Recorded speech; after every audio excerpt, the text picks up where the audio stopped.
Hi friends, it's Mr. Stokely again. I'm here to share another good story with you. It's one that I came into school this year and picked out specifically for you. It's one of my favorites. It's called The Mysterious Tadpole by Stephen Kellogg. And if you've never read any of Stephen Kellogg's books before, I've yet to read one that I didn't really like, and I think you'll like them all too. So we'll have several Stephen Kellogg book talks this year in our library. So I'm going to go ahead and start this one. Once again, The Mysterious Tadpole. Let me readjust my camera so you can see the full book.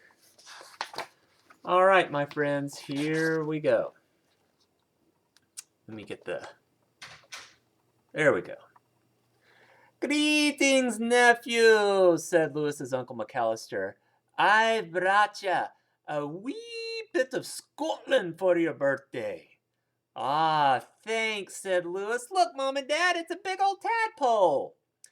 Lewis took Alphonse to school, and Alphonse is what he named him, for show and tell. Class, here we have a splendid example of a tadpole, said Miss Shelbert. Let's ask Lewis to bring it back every week so that we can watch it become a frog. Well, Miss Shelbert was amazed to see how quickly Alphonse grew. Well, it could be because he only eats cheeseburgers, said Lewis. And when Alphonse became too big for his jar, Lewis moved him to the kitchen sink. He's the perfect pet, said Lewis. Well, Lewis and Alphonse loved to play games. Be careful, said his mother. The living room is not a soccer field. Something is going to get broken in here, she said. And you know what?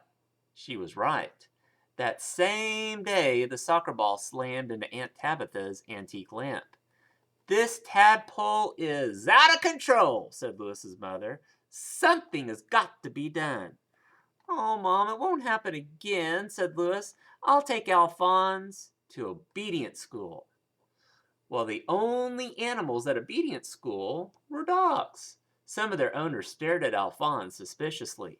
Hey, Alphonse, pretend you're a dog, said Lewis. Alphonse tried to bark, but instead it sounded like a burp. Burp.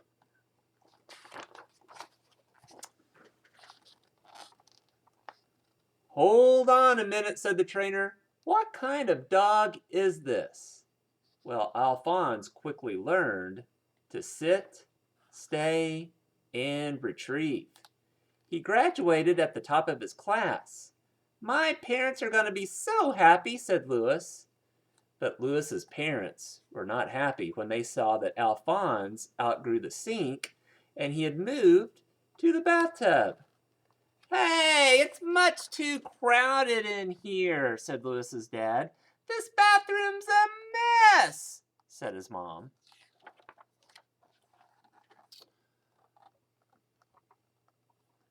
Well, at least Lewis's classmates enjoyed Alphonse, who was still making weekly visits. Wow, show and tell is even more fun than recess, they yelled. But one day, Miss Shelbert decided that Alphonse was not turning into an ordinary frog, so she asked Lewis to stop bringing him to school.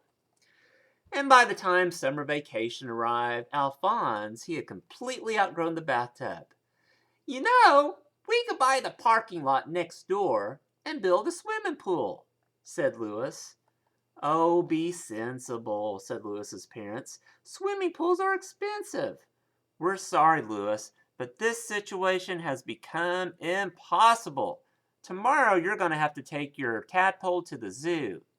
But I can't put my friend into a cage, said Lewis. Well, that night, Lewis was very sad until he remembered that the gym at the nearby high school had a swimming pool. Lewis hid Alphonse under a carpet and smuggled him inside.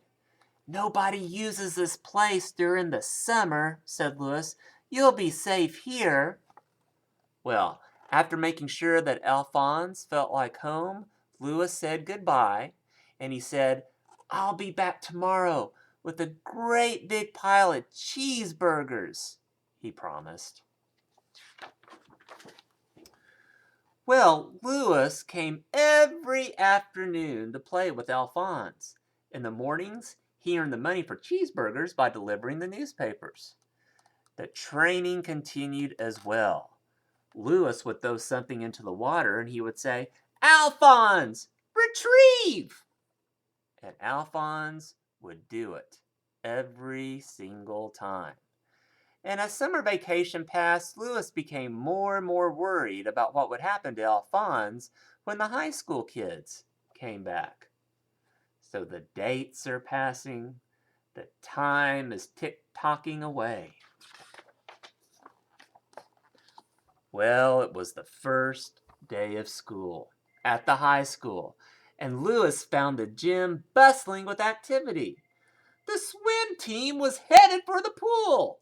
"Stop!" said Louis. "On your mark," said the coach. "Get set." Excuse me, sir." "Go!" shouted the coach. Alphonse, he rose to the surface to welcome the swimmers. "It's a submarine from another planet," said the coach.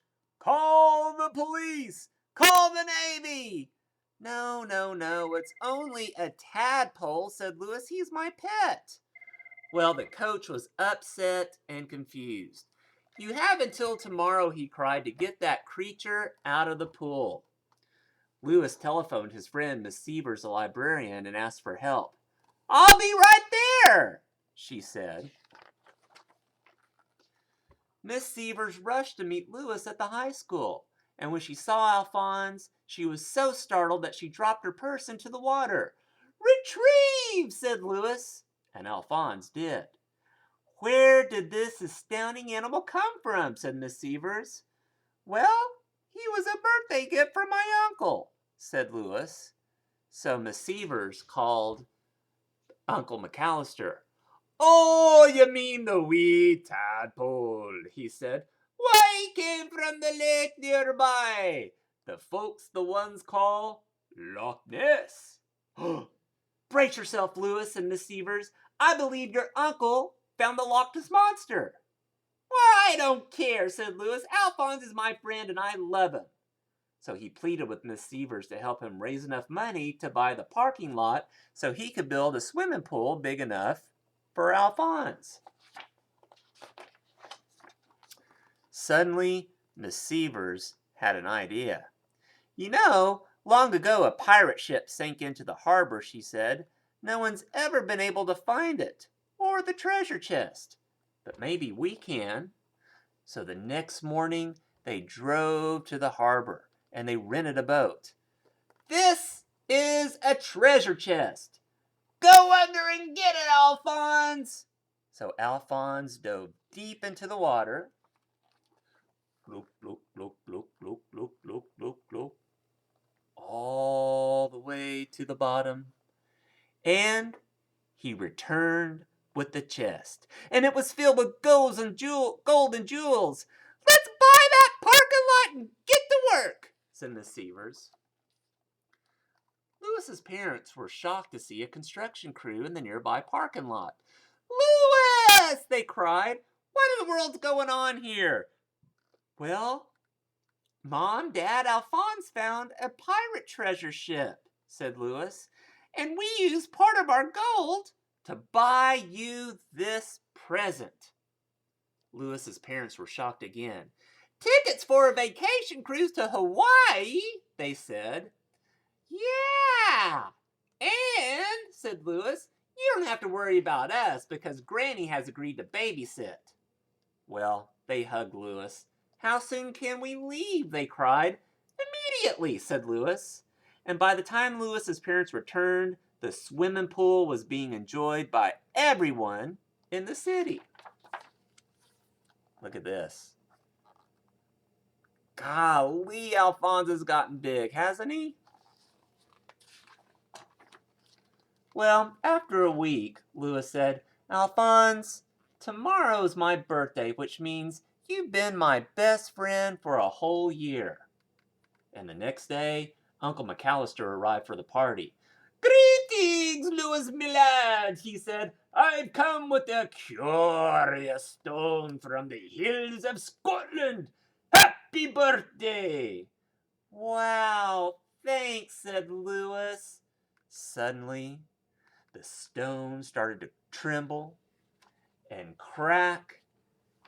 And oh my goodness, would you look what's inside? What do you suppose that is?